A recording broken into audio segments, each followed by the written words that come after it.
ಪ್ರಧಾನಿ ನರೇಂದ್ರ ಮೋದಿ ನೇತೃತ್ವದಲ್ಲಿ ಭಾರತ ವಿಶ್ವಗುರುವಾಗುವತ್ತ ದಾಪುಗಾಲಿಟ್ಟಿದೆ ಎಂದು ಸಂಸದ ಬಿವೈ ರಾಘವೇಂದ್ರ ಶಿವಮೊಗ್ಗದಲ್ಲಿಂದು ಹೇಳಿದ್ದಾರೆ. ಸ್ವಾವಲಂಬಿ ಮತ್ತು ಆತ್ಮನಿರ್ಭರ ಭಾರತದ ಸಂಕಲ್ಪದೊಂದಿಗೆ ಕೇಂದ್ರ ಸರ್ಕಾರ ಹಲವು ಯೋಜನೆಗಳನ್ನು ಜಾರಿ ಮಾಡಿದ್ದು, ಅವುಗಳನ್ನು ಕಟ್ಟಕಡೆಯ ಪ್ರಜೆಗೂ ತಲುಪಿಸುವಲ್ಲಿ ಯಶಸ್ವಿಯಾಗಿದೆ.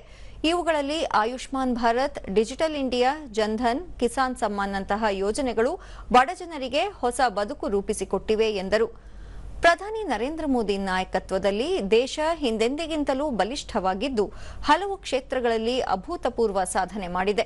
ಭಾರತವನ್ನು ಅಭಿವೃದ್ಧಿ ಹೊಂದಿದ ದೇಶವನ್ನಾಗಿ ಮಾಡುವ ಸಂಕಲ್ಪ ಪ್ರಧಾನಿ ಅವರದ್ದು ಎಂದು ತಿಳಿಸಿದರು.